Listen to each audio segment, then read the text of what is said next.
It's about doing less, but doing it better. We're giving you the keys to the kingdom. If you spend less time throwing your resume at, the wall, and you spend more time doing research and just trying to apply as early as possible, but you do the right things, you will get that job offer. If you're listening to this as a recruiter and you don't have a canned answer for that question, I will 100% recommend pause it, write down the response to that question right now.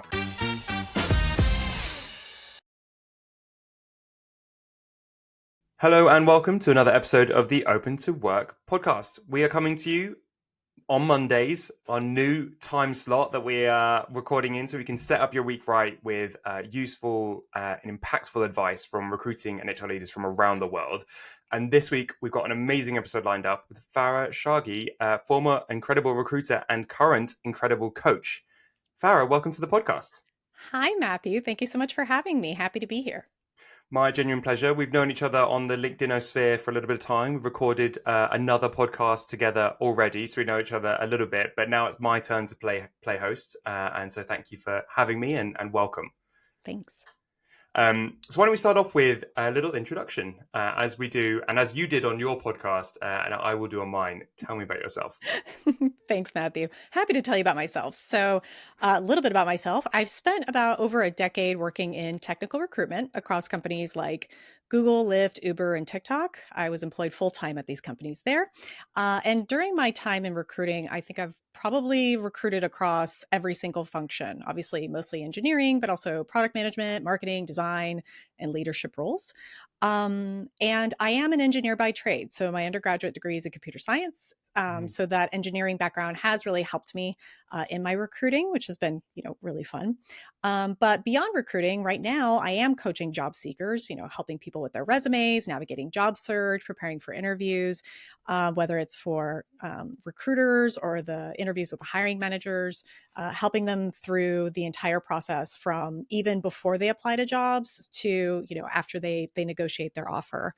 In terms of me and the type of advice I give, I like to give really actionable advice. So I'm not that, not the fluffy coach that's going to give you, hacks and tips and tricks to beat systems, because I really just don't believe in that. I do believe hacks are for hacks, because I've really seen firsthand what actually works for candidates and what doesn't, and how some of these quote unquote hacks can really just create these missteps where they, can even get themselves blacklisted from companies. And part of my goal with my content is to really help people avoid that. So that means the title of this episode is Top 5 Hacks to Make You Get Hired This Year. 2025. No, I love hearing that sort of stuff. I mean, as a kind of a listener to the podcast, you'll be aware that is the core ethos of where we got started with this podcast. We were frustrated, James and I, with the type of advice we were seeing that was negatively impacting people's job search. It's what started me to coach at the start of last year. It's what started the Open to Work movement as a whole, and it's very much what we stand for, is like real advice from real leaders who've actually been in the seat and done this themselves. And you have a great background with some incredible companies. This is like a kind of McKinsey interview question, but how many people do you think you've hired through your entire career? Oh, wow. I wasn't expecting that. God, I have to say the type of roles that I typically recruit for are very niche. So I'm not a very high volume recruiter. I'm the kind of person that, for example, at TikTok, I hired a director of engineering, and they had come to me and said, we have spent the past year trying to find this person. I said, okay, can you tell me more about what you're looking for? They said, yes, we want a leader who has had at least 10 years of working at a CRM company, who is in the Bay Area, and who is native Mandarin speaking, and we prefer a female. And I go, okay, so this is going to be a challenging search. But after about like month 4 or 5, I was able to find this person. The hiring manager goes, oh, are they Chinese? I go, yes, go to the resume, go look at this. And, and they eventually got hired. And so as far as people I've hired over the years, I mean, definitely, I would say hundreds, but I don't know the exact number, not thousands, but definitely hundreds. Credibility established. Farah has hired a lot of people and knows what she's talking about when it comes to recruiting. I've also seen like the best and worst resumes you've ever seen in your entire life. Stories for another day. But I mean, worst resume? Oh, my favorite. Okay. The favorite worst resume of all time came to me at Google, and it was so bad I called the other recruiters. Go, hey, you have to look at this. It was it looked like the front page of a newspaper. So it had a headline, it had a photo of them in an ice bath, and Okay. the font was Old English font throughout the whole thing. And it was What's like old four English font to an old English person? it's like imagine like Shakespearean Okay, font with okay, like yeah. and I'm like, I can't even read this. I don't know what this is. I'm like, is this a joke? And I was trying to read it. I go, no, this is actually what they've submitted as a resume. I just no, I'm sorry, this isn't going to work. As a resume, that's quite bold. As a cover letter, I don't mind it. I think we once received a email, like an application, and attached was like headline XYZ, like company hires this person, this candidate, profits soar, and like wrote like basically why he would have a great impact on the company. I was like, that is like a genuinely refreshing and interesting way to stand out, and like it like designed it really nicely. I also received another one when I was hiring for like a salesperson who wrote Mhm. a outreach sequence selling them as a product to the company and like the different impacts they were going to have, so they could demonstrate the actual skills that they were going to be using in the role. And I was like, that's a really thoughtful and innovative way to reach out. It's going to help you stand out. Yeah, that's actually clever because like you're helping them with the next steps. And I like that idea. But the idea of me seeing someone in their swimming shorts getting No. into an ice bath, probably Top not the tip: if most you're professional. topless in your CV, it's not a good CV unless you are a model, in which fair play.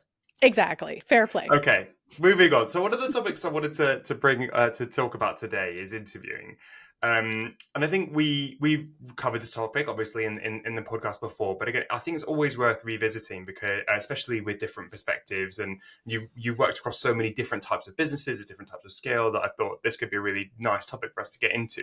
When you look at a kind of a recruiter screen, so you've had your application reviewed or you've been approached on LinkedIn, what are recruiters typically looking for during that initial screen? Well, first of all, people invest a little too much into the recruiter phone screen. I think they really need to take it back to basics because, as recruiters, what we're trying to do is just quickly assess if you have the right skills and experience and can really communicate and articulate who you are simply to a layperson. And I know that Mhm. there's this argument out there, and people say, well, recruiters should be subject matter experts in the fields they're hiring in. And I actually push back on that Yeah, I because don't agree with that. I don't agree with that. Even though technically a software engineer, I don't know every aspect of what's going on with the company's tech stack. I don't want to know. I don't need to know because that's not actually my job. And What is so your job then as a recruiter?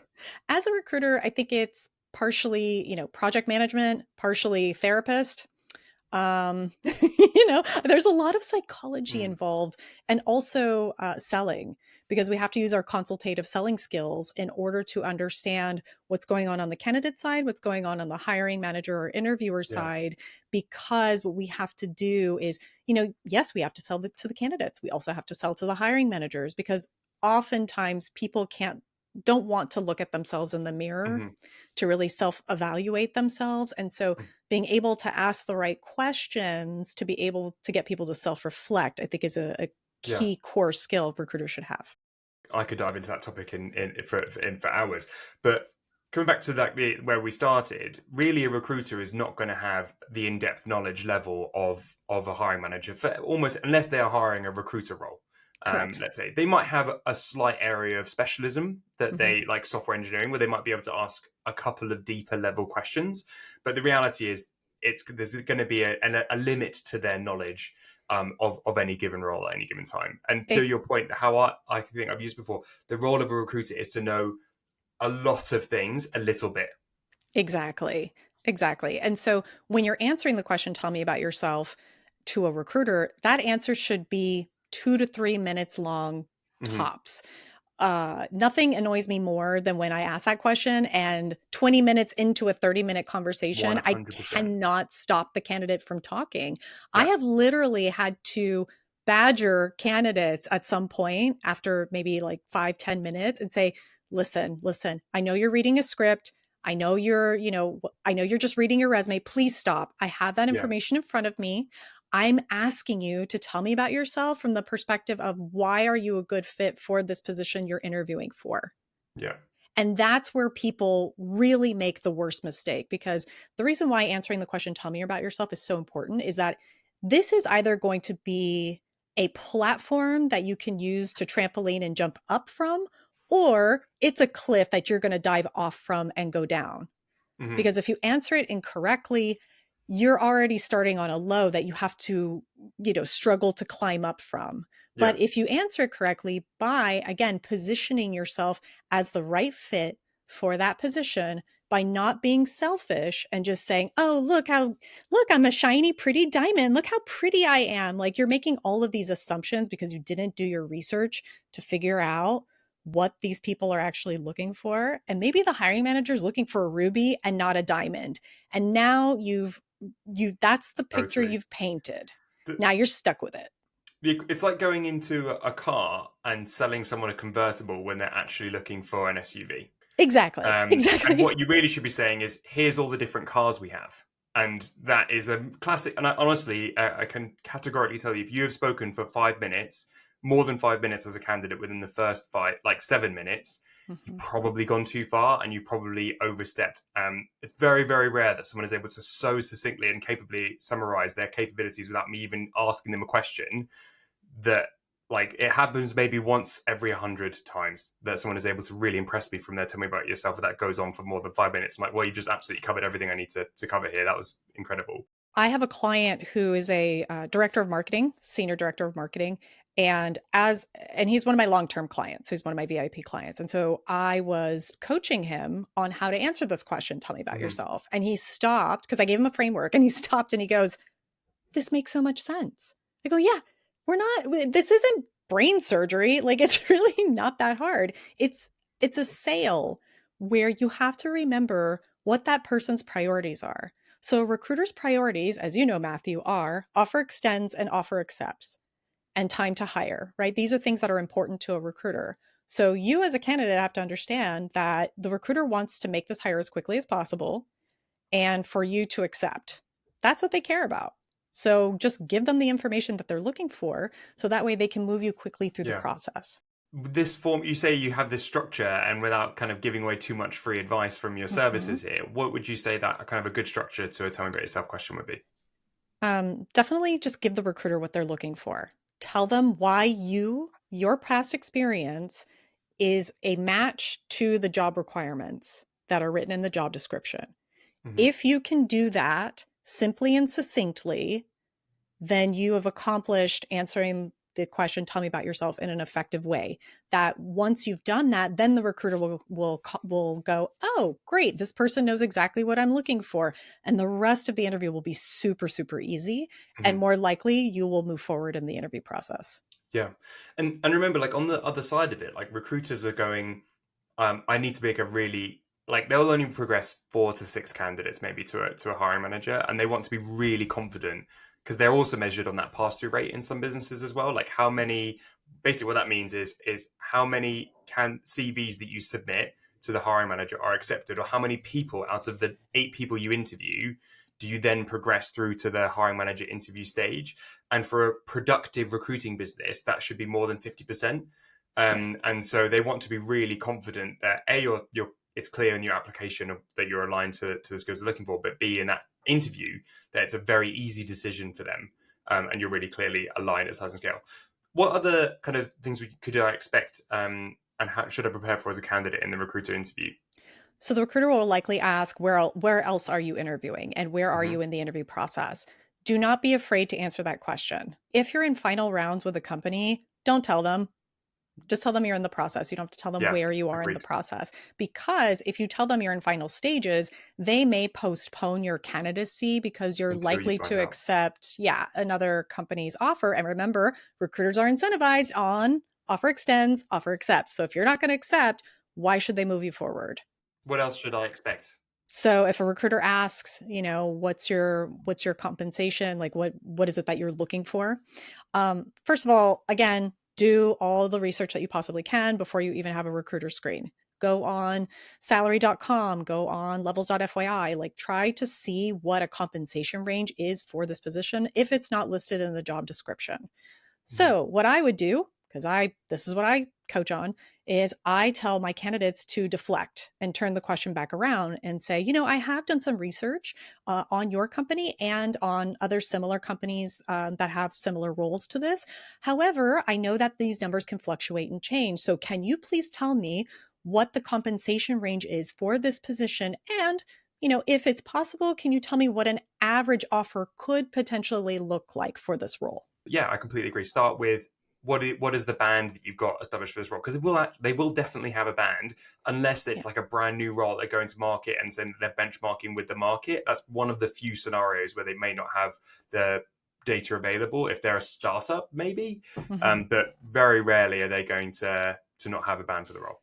Any established company will have a band. And when people come to me and they say, well, the recruiter said there isn't one, I'm like, okay, well, then they're either lying or more than likely they think you might be too expensive. They don't want to Yeah. talk about it. But there's just absolutely no way that an established larger company, like let's say mid tier or above, doesn't know what these numbers are because they have to Over go. 100 people. Yeah, exactly. It's like they have to set aside budget in Yeah. order to hire.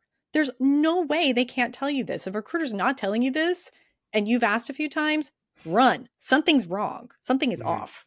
Yeah, and feel free to put that in the email, even if you're successful, saying, look, before I progress, I'd like to know what the salary is, because there's a reason why they're not telling you. And lack of pay transparency is rarely a positive thing. Worst case scenario is that you end up investing 4 or 5 hours with them in an interview process, and then they quote unquote lowball you by offering you a lower salary.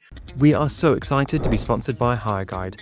HireGuide is an end-to-end interview decision platform that makes hiring decisions faster, fairer, and twice as predictive of on-the-job employee performance. As a recruiting leader, I've been looking for a tool that can help me run better interviews across my organization at scale to make better hiring decisions. So when I found HireGuide, I thought all my hopes had been answered. They use cutting-edge AI and behavioral science to enable you to operationalize structured interviews and skills-based hiring that can help you find those star candidates. Hiring a dream team is no easy task, but with HireGuide, it can be. Okay, so you're always going to be asked basically like the nuts and bolts, right? Like every Right. recruiter you speak to in the world, they're going to ask you notice period, right to work questions, Yep. salary expectations, and getting aligned on that. They'll probably ask you to do some sort of intro. Again, like I don't like the tell me about yourself. I try and when I'm recruiting, I use a different kind of way to set that conversation up, so it's slightly Mhm. more like open. I've read your CV, I know what you're about. Yeah. Um, do you tend to kind of prepare candidates on behavioral interview questions? What's the expectation here that you'll get asked like actual questions about your capabilities? So it depends. A question that I ask quite often to candidates, I don't know about other recruiters, but I ask this is why are you interested in this position? Hmm. Now, when I worked at Google, I would say 9 times out of 10, rough estimate, the answer to that was always Google is my dream company. And I would roll my eyes because I didn't ask that question. I asked, why are you interested in this position? Hmm. You told me that it's because of Because it's of your dream Google. company. So you don't actually care about the role. You just care about the ego, oh, I work at Google title.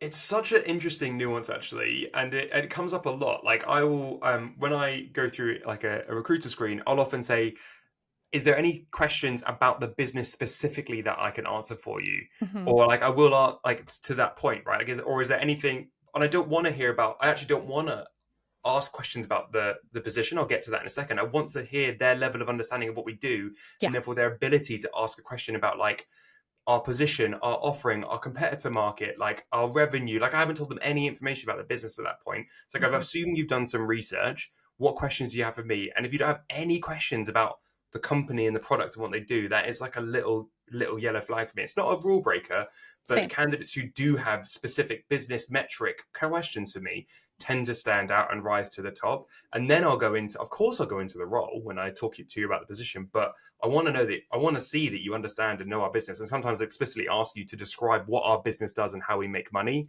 And those two questions are like really like clear often, like who has done their research and who hasn't. Yeah, when I worked at Lyft level 5. So when I worked for Lyft, I worked for Lyft level 5, which was like a startup within Lyft. It was the self-driving car division of Lyft. So anyone who has done any modicum of research on self-driving knows that there are 6 levels of autonomy, level 0 to level 5. Level 5 stands for full autonomy when it comes to self-driving. So I would ask candidates on the phone, "Hey, tell me what you know about level 5. Like what does level 5 mean?" If they could, and you would be shocked at how many people couldn't answer that question. I really like it is if I look at two of the main mistakes, and I know this is like a question that I've got written down here for you, but we're Mm-hmm. basically there, Yeah. is people talk too long about their own experience where they do the tell me about yourself thing, and Mm-hmm. then they don't ask questions or they haven't prepared well enough for this role in this company specifically. They're like the two biggest own goals you could possibly do as a candidate at Recruiter Screen. Yeah. I know in one of your prior podcast episodes, because I did my research, Matthew, you talked about how hiring is inherently transactional. And I do agree that in the past, it has very much been transactional, and it still is to some degree. But if you're not going to do your research on the company and you're talking to me, the recruiter, how can I expect you to perform well in the hiring manager screen or in the on site interview? The reality is the more you put in, the more you get out. And a good Yes, and again, like we kind of have a level of assumption here that you're playing off into a good recruiter that knows what they're talking about here. But if sure. you're talking to Lyft, you're talking to Uber, you're talking to Google, they're going to have good recruiters who know what they're talking about. Mhm. And they'll the more questions you ask, the more they're going to give you back, and the better you're going to be able to prepare, and the more you'll understand. But that requires you having a good base level of understanding. And Yes. when I interview like senior candidates, I always I I love getting to the point where I can't answer their questions.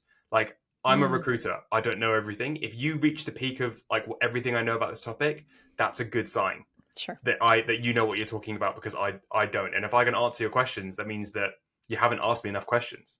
Well, I would say that's a good point, but with the caveat of when you ask the right questions, not selfish questions like, tell me about your vacation policy, tell me about da da. Yeah. Wait a minute. You're trying to negotiate salary, you're trying to ask about vacation and benefits before we've even gotten Yeah. to an offer phase. What are you doing? Like, you're just wasting your own time when Mhm. instead you could be asking the recruiter more valuable questions, right? Yeah. If you have any questions you could ask, and you have a 10-minute slot, and most recruiters will put aside a 5 to 10 minute slot at the end of their Mhm. recruiter screen to let you ask them any questions. Yeah. Generally speaking, if the first couple of questions are related to benefits, it's probably not a good sign.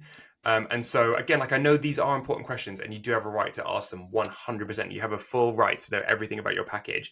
The benefit, those specific intricacies, aside from maybe your work pattern, i.e., whether remote, hybrid, in office, etc. Mhm. Really, I would, and again, I would do that as the last question. Like the first question should be business, function, team, Yes. like, and always think about your questions through that lens, because if you only have three questions and you can ask one about the business, i.e. growth aspirations, OKRs, strategy for the year, ask one about your function, what's the goal of my function, what are we trying to achieve, and then how does my team that I'm working on deliver into that functional goal, you will stand out for Yeah, sure. absolutely. Like if I'm a candidate and I'm thinking about what questions would I ask a recruiter? Well, first of all, I want to know, why is this role even open? Why? Is it a backfill? What happened to that person? Was it internal mobility? Did they get promoted? Asking those kind of questions will be a very big tell because I, as a candidate, want to make sure that I'm getting into this situation for the right reasons. I don't want to end up in a frying pan situation. So you as a Yeah, candidate need to do your own due diligence by yeah, asking the right questions. And no, you can't ask directly, like, did the person get fired? No, obviously you can't ask that. yeah.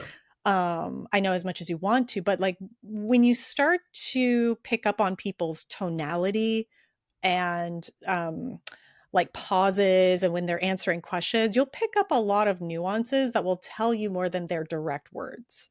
And because I think it can feel when you are like, especially if you are a long-term job seeker, that actually just like, yeah, just like I'm here for it. Like you know that, and you don't feel like you want to push them and ask them more questions and stuff because you want to seem eager. But actually, the other way around is going to play better for you. Like asking them more questions and interrogating them more, I think will play off better to either a recruiter or a hiring manager, because they will know that you're genuinely interested. And I've seen so many candidates be rejected for they just didn't seem that interested in the role, Mhm. and that is like such a basic thing for us to be able to get over. Even if you are like a naturally introverted person, you're not very good, like, you know, and your communication style is not high energy, Yeah. asking lots of questions that are like really thoughtful is a great way to get around that. Alderson James are one of the leading people and talent agencies. Since 2013, they've been responsible for over 1,000 people and talent hires, including one in a company that I used to work at. They helped me hire my head of technology TA. So I know the guys there pretty well. They've been responsible for scaling some of the most innovative companies in the UK and the EU. Also recently just launched in the US. So even folks in your neck of the woods now, James, can get involved for contingent, retained, and executive search. And they also now do embedded through AJX. So they can do it all. Moving on to the hiring manager screen. So you've successfully navigated the recruiter screen, and now we're talking to the hiring manager directly. What's changing here in the sorts of preparation that I should do as a candidate? So, if you are a good candidate and you're doing the right things, you should have asked the recruiter questions to help you prep for the hiring manager interview. Like, hey, what are the biggest challenges that the team is facing? Like, what are some of the hiring challenges the hiring manager's been having, right? Why can't they find the right candidate? Or maybe this is the beginning of the search, right? So, asking the recruiter these types of questions is part of your research on how you're going to approach the hiring manager. So, the hiring manager is also going to ask you, so tell me about yourself. The answer you give the hiring manager will and has to be different than the one you give the recruiter, right? The recruiter is trying to assess cultural and skills fit. The hiring manager is not as concerned with cultural fit right now. They're more focused on your skills fit. Can you solve their problems? Right? So, they're looking to see how well you're going to potentially perform in the role. Yeah. They're going to ask you about your technical skills. Tell me about a time when, whatever it is, but it has to be specific and focused to that specific role. And hiring managers really, they care less about, if you're perfect on paper and more about whether you can contribute and bring value to the team and your problem solving abilities and how well you work with others and deal with ambiguity. And so, there's so many good points there. The recruiter screen, I think, so following up with the recruiter, always ask for advice before you go Yeah. in. Like, even if you, like, look, not every recruiter, most recruiters probably won't do a prep call before you meet a hiring manager, because there's so many candidates that will do it, and it will take, that's like quite a long time investment. And so, like, generally speaking, I would assume that you won't get like a full prep call. So if you don't have the opportunity to ask a call on the call with the candidate, with the recruiter, fire them an email. Like, and they will happily say, yeah, they're a really nice person. Here are probably some of the things they're going to be diving into. Really wishing you best of luck here to answer any more questions. Like, even just those little kind of 1-2 liners can help just direct some of your interview and help, help direct some of your prep. The second thing is, generally speaking, most questions will form like a structure of, I guess 3 types of questions. It'll be run through of your background, which is super common still. Go from 10 years ago and then just walk through your CV back to front, and then hiring managers will dig in there. 2 is a behavioral interview question, so tell me about a time when. And 3 is a situational interview question, which is how would you approach X scenario? Exactly. And, I think there's so much great information out there on the web. I mean, there's podcasts, there's, YouTube videos, whatever. Just as long as you can structure your answer in a really clear and concise manner while keeping in mind the other person's priorities is really essential. Because again, it's not you being selfish and just showing off all of your skills. Focus in on what that person cares about. How would you find that out? So I'll give you a direct example. So I have a client who now works for NVIDIA.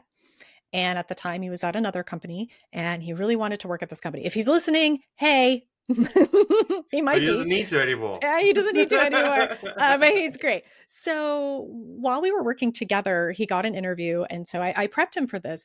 And he said, yeah, I think this team is working on an open source project. And I've actually worked with this open source code base and whatever. I said, okay, that's great. Make sure you incorporate that into your answers with the hiring manager. And so he asked the recruiter the right questions. The recruiter said, yeah, they're migrating from like this legacy code base into this. He goes, yeah, I've actually done that in this and that. And I go, well, then make sure you say that. And he did. And immediately, and he followed up with me on all of his interviews. He goes, the hiring manager immediately was like super excited. And she goes, oh my God, we've been trying to do this. We haven't been able to figure it out. I mean, they fast tracked him so fast. It was like amazing. He got an offer before all of the feedback was submitted. Awesome. He was that good. So I wish, I tell this to people who are my clients, and I wish other people would just listen, because we're telling you that we're giving you the keys to the kingdom. If you spend less time throwing your resume at, the wall, and you spend more time doing research and just trying to apply as early as possible, but you do the right things, you will get that job offer quite quickly, a lot more quickly than you realize. I completely agree, and super. I kind of almost took a moment to breathe because I was so happy that like we have again more like all of the technology and all of the narrative is around do more, apply to a million jobs. Like I've applied to 1,000 jobs, and so to hear again like more and more professionals coming forward and saying it's about doing less but doing it better Yes. is super aligned with our philosophy. To another friend of the podcast and friend of both of ours, Dan Space, has Love him. this humble question, like humble brag question, Mhm. which is really similar to that. So that the idea of doing research in advance and then saying, I think that you're probably having this problem. Here's how. Like, would you be interested to hear how I've solved that problem in the past? And proactively dropping that in, and that being a key way that he ended up getting his job at a previous company, and is part of, and it's good on so many levels. On Right. one level, it shows that you've done a deep amount of research and you do deeply understand the stage, the size, the type of business, some of the challenges that are associated with it. You're showing that you're problem oriented, you're proactive, but then also that not only are you all of those things, but then you can also be the solution. You've identified the problem and you've also brought that they are the solution. Let's bring it back to our kind of friend, the car salesman. You've identified that the person's looking for an SUV, but not only did they want an SUV, that they want it in blue, and you happen to have that car in the back, and you've actually brought that one round, especially because you did a bit of research in advance and you saw they were coming with their kids to the thing, and that and they've got DVD players in the back. Like boom, all of a sudden you've gone from I don't know what this person's looking for, and I'm just going to try and sell them a car, to I am a problem. They have a problem. I am the solution, and I'm going to package those both together in one sentence. 100%. I totally agree with you. And I love the humble brag question, because again, it shows that you've done your research. Mm-hmm. Even if you did the research and it does not align, let's say you're totally off base. Maybe it Mm-hmm. was for a completely different team. That's okay. They will still be impressed that you did the research, and instead they'll likely correct you and say, "Hey, great that you did that research, but actually on this team where this is some of the issues that we're having." They will Mm-hmm. still really appreciate that you took the time to do that. Yeah. Mm-hmm. In regards to preparing responses to and kind of building your stories for like responses to behavioral interview questions, for example, what Mhm. prep would you recommend doing for that? Personally, I mean, I would go on the Blind app or go on Glassdoor and see if anybody else has gone through any of these types of interviews before, just to Mm-hmm. see really quickly, what's going on over there. But also making sure that, again, when you do that research and you understand what are the problems that need to be solved, when you go back to your past experience and you look at your successes or failures that you've had, because it's okay to talk about failures so long as you have learnings that you learned from, and then you can talk about the recovery and how you applied those learnings. That's okay. Making sure you have some, what Mike Pedito, another friend of the podcast, uh, talks about, these four core stories that one must have and keep in your back pocket, and you can talk through that. I think that's also very helpful. As in four core like stories about anything, or does he have four core pillars? He has four core pillars. Personally, for me, I like to base it just on the research that I've done.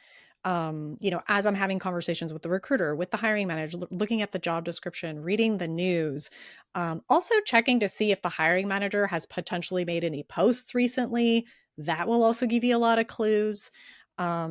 Sometimes people who respond to the comments on the LinkedIn posts, if they're part of the same company, that means that maybe they're on the same team or within the same vertical. Mm-hmm. Like, those are also little gems of clues that one can pick up on. Yeah, and I think there's what I like here is that you're saying yes, prepare stories, but then customize those stories to what you think the business is going to be looking for. Yes. And look, if you maybe if you've got a full-time job maybe at the moment, or you have kids and you're running around and you're trying to try this, things like ChatGPT are an incredible resource to help generate what these questions are, even if you haven't been able to do that prep. Which you should obviously, but even if you want to just get like what's 5 questions I could get asked, chuck them into job descriptions, ChatGPT, or your AI of choice, and ask it for 10 behavioral questions that a hiring manager could ask you for this role, Mhm. and it will be like reasonably accurate with it. It'll probably tell you 5 pretty good, like 5 to 10 really, like 5 that are very good and probably spot on, and then 5 that are probably irrelevant and a bit useless. But if you can't answer like 8 of them really confidently, put them down on a piece of paper, use the situation, task, action, result format, which we'll link to in the comments, and prepare like a story around each of those that you would feel confident talking through, because you'll probably get asked 2 or 3 of them. Yeah, absolutely. Yeah, I mean, speaking of frameworks, yeah, I love the STAR framework. I like the CAR framework. So challenge, action, result. Again, same thing. As Mm-hmm. long as you can begin it with some kind of challenge or Yeah. situation, and then you can end it with a result, I Yep. think that's what's impactful. So, for example, if we think about storytelling, um, and you think about fairy tales, right? Usually a fairy tale begins with once upon a time, it could be like, once upon a time, there was a beautiful princess who was trapped in an ivory tower because a monster wouldn't let her leave, right? Ooh, that's a situation and a challenge, right? So, how can you apply an answer in the similar vein, right? You could say, well, last year when I worked on XYZ project where I had to upgrade our legacy system, we ran into some roadblocks dot dot dot, right? And then if you can incorporate at least one piece of quantitative data that is applicable to a result or the challenge. Totally. So, like, for example, I have a favorite answer that I like to give of working with a very challenging hiring manager. And so, what I had to do was go to recruiting operations, find all the relevant data. And all I did really was have this like huge meeting with like all of my leadership and this guy and his, leadership, and I just presented data. And based on the presentation of data, he suggested that he should change. So, out of all the years, all the 3 or 4 years that they've been working with this hiring manager, who was a director, he wouldn't change. But because I presented him data, he was like, oh, I guess I should change that. And I was like, that's Mm-hmm. so great. I'm so glad you came up with that on your own. Right. Every recruiter has had the same problem with their hiring managers. So I know that when I'm going into a recruiter interview for a job for me, I like that story because I can use it and I can present it with this data, but I can also use a nice little storyline of there once was a hiring manager who was very difficult to work with and burned through every single recruiter he worked with. For what it's worth as well, I, as a hiring manager who literally is currently hiring a recruiter as of when this is being recorded, I will ask every candidate that question. Mhm. 100% of them. It is like one of the most, if you're listening to this as a recruiter and you don't have a canned answer for that question, I will 100% recommend pause it, write down that question, the response to that question right now. Coming back to your fairy tale, what I think is quite interesting about the thing that you mentioned there that is done that most candidates forget is you in order to tell the synopsis and the summary of the story, if you're telling your fairy tale, you start with like what the challenge was, but you don't spend 5 minutes talking about all the different things that happen in order to be able to get to the end. And I think that candidates too often focus on how they got to the tower, what they did when they were in the tower, what sword they were using when they got to the tower, the different 4 levels that they had to fight the dragon in, and Right. then sometimes forget even, oh yeah, and then I rescued the princess and we left, Right. right? And actually what they care about as a business is, this was the challenge. I had to go and rescue the princess, and I managed to rescue the princess in record time, significantly against target, using minimal resources or whatever. Like, I know that's just like kind of made that into a ridiculous like LinkedIn post, but Oh my like God. that, they care about the start and they care about the end. And when you read a synopsis of a film or a summary of a film, they do the start and the end, and they very rarely focus on all the stuff that's in the middle. Matthew, could you imagine? I was just thinking of a visual of a conference room filled with all the Prince Charmings, and they Yeah. all have to have their own presentation decks on how they save their princesses, and it has to just be one singular sheet where they have to like point Yeah, out you every just bullet tech point. broed Prince Charming, basically. Yeah. Okay, so to round us out then, and I know I'm not given a lot of time for this, but the case study element or like the Mhm. work sample, Yeah, I think is a really challenging stage to prepare for because every single case study, work sample, etc., is different size, scale, business, how much of an idiot the businesses are, and how much work they're asking you to do, right? sure. But realistically, what are some of the things that I can do to better position myself to prepare for this case study? I think the first thing we have to understand with a case study is that it's less about getting the right answer. It's more about how you approach problem solving and handle ambiguity and how you apply your expertise to real world scenarios. So, for example, when I worked for Uber, I hired for Uber Works. And for the general managers that we were hiring for, we asked every candidate to provide a case study. And we said, okay, these are some of the outside resources that you can use, including data and information from the US government. So we said, okay, you can use these government websites to get the data, right? And so based on these presentations, we would get the presentation first after they submitted it, and then we would decide whether or not they could present their presentation, aka you can move forward in the hiring process. So then during the presentation, the candidate had to present their findings, which doesn't mean just reading off the slides, obviously, but they have to be able to clearly articulate themselves why they chose this data, how is it applicable to the problem, here is the solution that I procured, and here's how it applies to the business, based on the elements of what you've given me as the problems. And so again, tailoring the answer, as we've talked about throughout this entire episode, tailor it to what you know about that business and their functions and what they care about. And I think that the element here is if you don't know what they care about, you must know by this point. Like there is, I really, if you were to ever call a recruiter and ask for some advice for any stage, it's this stage Yeah. because you must know exactly what they are expecting. And the hiring team will have an expectation, even if it's an unreasonable expectation of what they're looking for from this task stage. And the more questions you ask the recruiter, the more likely it is to present it in the format, style, vibe, energy that they're going to be looking for in that room because it's probably going to be more than one person that receives the case study from you as well, and so I'd really recommend like triple checking all of the information and making sure that you fully understand the brief. And I can't tell you how many candidates who were really smart just didn't do enough prep with the recruiter before they submitted the brief, the response to the brief, and basically shot themselves in the foot. Yeah. I mean, if you're stuck, never be afraid to ask clarifying questions because in real world, when you're working, Yeah, that's what you would do. If somebody gave you an assignment or gave you yeah. something to do and you didn't understand it, you would message them or email or go to their desk and say, hey, I've got some questions. Is it okay if I just ask you a couple questions? Yeah, absolutely.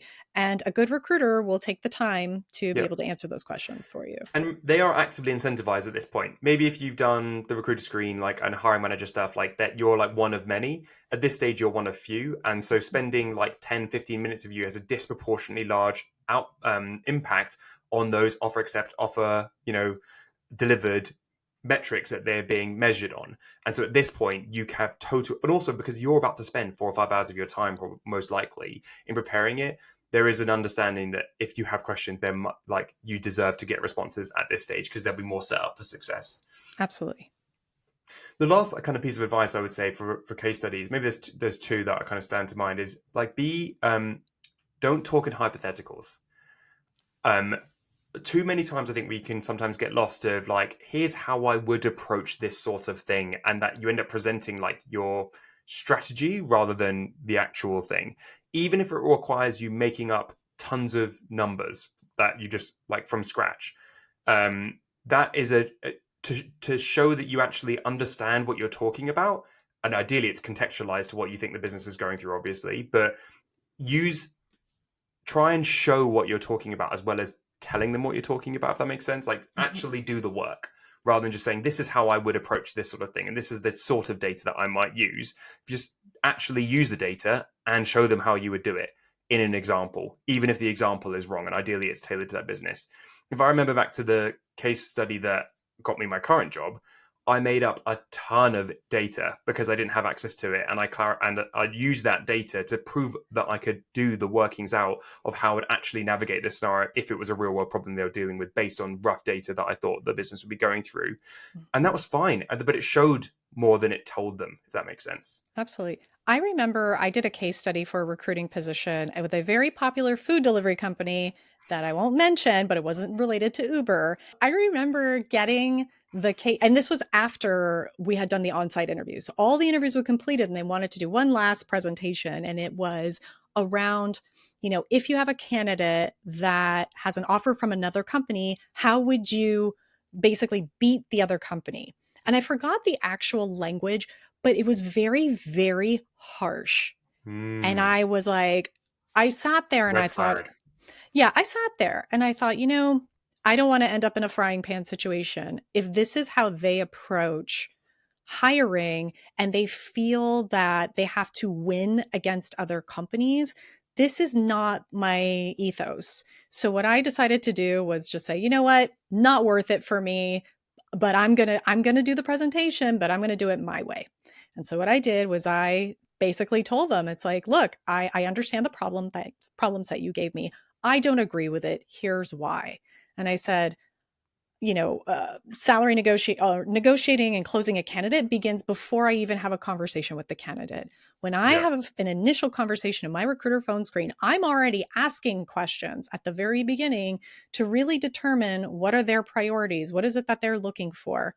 So that way, and I'm paraphrasing this, I'm not going to give the full blown answer of how I do this, but as I'm working with a candidate and building up that relationship throughout the hiring process, I'm making sure that I'm asking questions, making these determinations, making sure that they're the right fit. Because I swear, Matthew, like by the time I make an offer to a candidate, it's easy. I don't have to Yeah. spend weeks or months trying to close a candidate. It's literally I tell them at the beginning of my recruiter screens, hey, you're gonna have a very different conversation than what you're likely gonna have with other recruiters. And then they kind of giggle and laugh and I go, no, really. In the first 5 minutes, I'm gonna discuss compensation with you. And if that works for you, then we'll continue. If not, that's okay. We've only spent 5 minutes instead of 30 minutes. How does that sound? Whoa, okay. So I've already established law of reciprocity at the very beginning by giving them what they want. I've given them the gift of something that they will probably worry about if I didn't bring it up, because that way I've built trust. So that way at the end, again, they know that they can trust me because I don't care how much money they make. It has no bearing on me whatsoever. I really care more about them and my teams. And so I approached the presentation in this way, and they were like, "Oh, that's so fascinating." Rejected, and I was like, "Yeah, it's okay. At least I Yeah. still have their respect. It's fine." I hope if there are any recruiters listening to this, I hope they again paused for the second time to jot down some notes there, because it's some really some gold dust that you've just dropped on how to manage candidates and make them pay attention to you as a different type of recruiter. I think the last thing to say about kind of case studies to that point exactly is that a case study, if it's done well and presented to you well, is a realistic demonstration of the work you will be doing on like in the role. Like they're not just doing this because they don't like candidates. They're doing this because they're looking to test something very, very specific. And so the more specific and the more detailed the case study is, it means they're putting in effort, right? And that is always a good sign. If they're just saying, "Can you give me a 90-day plan?" You're basically like, they've not thought about it. They're just saying, we just need to see something from this person, and they haven't really thought about what skills they're trying to measure at all. And I would really encourage, yeah, again, businesses to this, or like, but if you were looking at this as a candidate, what the task is that they set you is a really clear like indicator of the type of business that they are, and use that exactly as Farah said as an opportunity to demonstrate like a level of impact and reflect on whether or not they're the right business for you. Always go back to the requirements of what the case study is looking for. Go back, go back, go back. Because I remember walking a client through a presentation that he was going to give, and he showed me his final presentation. I was like, I think you forgot a few edge cases. He's like, what do you mean? I go, but what about this scenario? What about that scenario? And also, sometimes you know the subject matter better than you realize, and that maybe like a layperson, if they were to see it, wouldn't really understand what you're presenting, especially if a slide has Mm, like a few like words or squares and arrows. It's like, well, I think you missed a few steps. So mm, sometimes it's good to have a third party or another person look at the presentation and go, 100%. hey, what did you get from this? Like, what questions do you have? And then 1 if they billion%. do, yeah, and if they do, oh, okay, I need to add this, or maybe I missed that. So that would really help. I sent my case study to 3 different people to when I got the job here, and Mhm. they all had an impact and a value, and one of them functionally changed the way that I thought about some of my response, and I added in a whole section as a result of the feedback that they gave me, which again I think led to me getting a positive response. So thank you to all those people. If you are listening, many of them have been guests on this podcast, which I'm very grateful for. So, Farah, I mean, there's so much here that we've covered. Thank you so much. I've learned a lot, and I hope that the candidates listening to this have learned a lot as well. Close us out. What is one top tip you would give to to a candidate who's preparing for an interview this week? Stop trying to game the system. Hacks are for hacks. Stop trying to game the system. Okay. Is the system rigged? Yes, but you can rig it in your favor if you know what the actual processes are, then you can be successful. And I think, too many people get caught up in this idea of like tricking the interviewer, right? But the truth is, the best candidates are people who are well prepared. They spend more time doing research on the company and the hiring team's wants and needs. And then that way, when they're in the debrief, the interviewer is not going to go, they were great, but there was just something missing, right?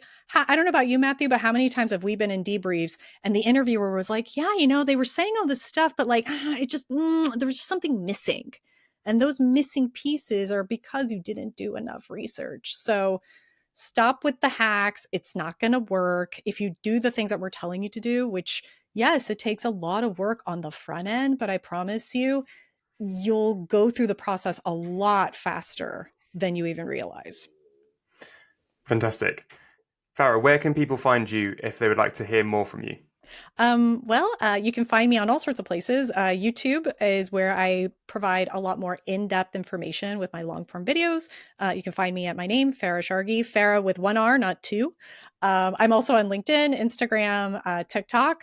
TikTok is really where I got started. It still has my heart. I don't know how long it's going to last, but we'll see. But also, if you go to my website, farahshargi.com, I also have a list of services if you need any help with interviewing, resume writing. I am going to revamp my offerings this year, so I don't know how long I'll be able to offer things like resume writing directly because I spend and invest a lot of time in my clients, and I'm getting to a point where I may not have that time anymore. So we'll see, but that's where you can find me. Well, super exciting, and I think this has been a great kind of insight into the sorts of advice you are giving, and yeah, you're someone who I've followed and respected on the LinkedIn sphere for quite some time, and are clearly really aligned to the open to work ethos. And speaking of which, if you would like to continue to hear more advice from the Open to Work podcast, follow us obviously, Open to Work Pod on YouTube. You can even now subscribe to our newsletter, which has thousands of subscribers, I can't believe already, at gethiredtoolkit.com, which will come up with us. And that's in partnership with Darren Bush, also guest and friend of the podcast, where you'll get weekly advice into your inbox every single Sunday, as well as little cuts from the episode as well. And then you can also follow us at Open to Work Community and on LinkedIn. We're not cool enough to have Instagram or TikTok, which I got quickly bored on. So follow Farah instead on those. So Thank you, Farah, so much. I'll see you thank you. again soon. Thank you so much for having me.